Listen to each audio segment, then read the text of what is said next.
കണ്ണൂരിൽ 2ാം ക്ലാസ് വിദ്യാർത്ഥിയെ അധ്യാപകൻ ക്രൂരമർദ്ദനത്തിനിരയാക്കിയെന്ന് പരാതി. കണ്ണൂർ പട്ടാനൂർ UP സ്കൂളിലെ 2ാം ക്ലാസ് വിദ്യാർത്ഥിയുടെ പുറത്ത് മർദ്ദിച്ചെന്നാണ് രക്ഷിതാക്കളുടെ ആക്ഷേപം. കുട്ടിയെ ചികിത്സിച്ച ഡോക്ടർ ചൈൽഡ് ലൈനിൽ വിവരം അറിയിക്കുകയായിരുന്നു.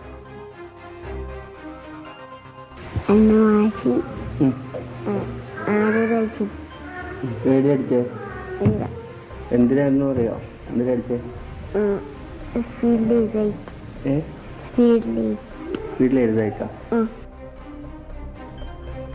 ഞാൻ ചോദിച്ചപ്പോ ഇവൻ പറഞ്ഞ് എന്നെ ഇങ്ങനെ മാഷ അടിച്ച് പുറത്ത് കൈവച്ചിട്ട് അടിച്ചത്.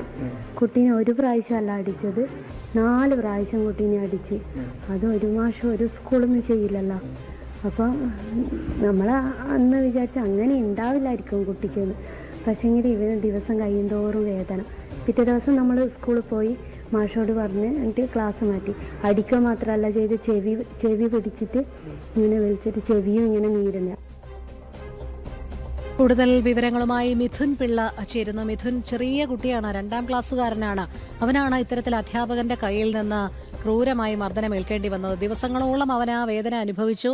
ഡോക്ടറുടെ അടുത്തെത്തി. അപ്പോഴാണ് സത്യം പുറത്തു വരുന്നതല്ലേ? തീർച്ചയായും രോഹിണി, അത് തന്നെയാണ് ഉണ്ടായത്. 2ാം ക്ലാസ് വിദ്യാർത്ഥിയാണ് അധ്യാപകൻ ക്രൂര മർദ്ദനത്തിനിരയാക്കിയെന്നൊരു പരാതി ഇപ്പോൾ ലഭിച്ചിരിക്കുന്നത്.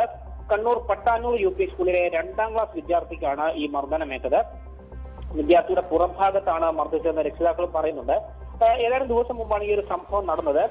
ആദ്യം ഈ അടി കിട്ടിയ സമയത്ത് തന്നെ കുട്ടി വീട്ടിൽ വന്നിട്ട് ഇങ്ങനെ അധ്യാപകൻ മർദ്ദിച്ചു എന്ന് പറഞ്ഞിരുന്നു. പക്ഷേ സ്വാഭാവികമായും അധ്യാപകർ സ്കൂളിൽ നിന്ന് ചെറിയ തോതിലൊക്കെ അടിയൊക്കെ കൊടുക്കുന്നത് സ്വാഭാവികമാണ്. പക്ഷേ ഇവിടെ വന്നപ്പോ 3 ദിവസം കഴിഞ്ഞപ്പോൾ കുട്ടിക്ക് പെട്ടെന്ന് പുറംവേദന ഉണ്ടാകുന്നു. അതായത് ആദ്യഘട്ടത്തിൽ കുട്ടിനെ അധ്യാപകൻ മർദ്ദിച്ചു എന്ന് പറയുന്നു. പക്ഷേ ഒരു 3 ദിവസം കഴിഞ്ഞ ശേഷം ആ കുട്ടിക്ക് വല്ലാത്ത പുറംവേദന അനുഭവപ്പെടുന്നു. തുടർന്ന് ആശുപത്രിയിൽ പോയി എക്സ്റേ എടുത്തപ്പോഴാണ് കുട്ടിയുടെ പുറത്ത് നീർക്കെട്ട് ഉണ്ടായിട്ടുണ്ട് എന്ന് കണ്ടെത്തിയത്. ഇത് മർദ്ദനത്തിന്റെ അടിസ്ഥാനത്തിലാണ് ഈ നീർക്കെട്ട് ഉണ്ടായതെന്നും കുടുംബം ആരോപിക്കുന്നുണ്ട്. അതായത് സ്കൂളിലെ ബോർഡിൽ എഴുതിയത് വേഗത്തിൽ പകർത്തി എഴുതിയില്ലെന്ന് പറഞ്ഞിട്ട് ആണ് ഈ അധ്യാപകൻ ഈ വിദ്യാർത്ഥിയെ മർദ്ദിച്ചത്. കുട്ടിയെ ചികിത്സിച്ച ഡോക്ടർ തന്നെയാണ് ഈ വിവരം ചൈൽഡ് ലൈനിനെ അറിയിച്ചത്. ചൈൽഡ് ലൈൻ അധികൃതർ ഇന്ന് വീട്ടിലെത്തി കുട്ടിയുടെ മൊഴിയടക്കം ശേഖരിക്കുകയും ചെയ്തിട്ടുണ്ട്. അതേസമയം ഈ അധ്യാപകനെ വിളിച്ച് കാര്യങ്ങൾ ചോദിച്ചിട്ടുണ്ട് എന്നും ഇനി ഇത് ആവർത്തിക്കില്ല എന്ന് സ്കൂൾ അധികൃതർക്ക് എഴുതി നൽകിയിട്ടുണ്ട് എന്നുമാണ് സ്കൂൾ അധികൃതർ വ്യക്തമാക്കുന്നത്. രോഹിണി, ശരി, മിഥുൻ പിള്ളയാണ് വിവരങ്ങൾ നൽകിയത്.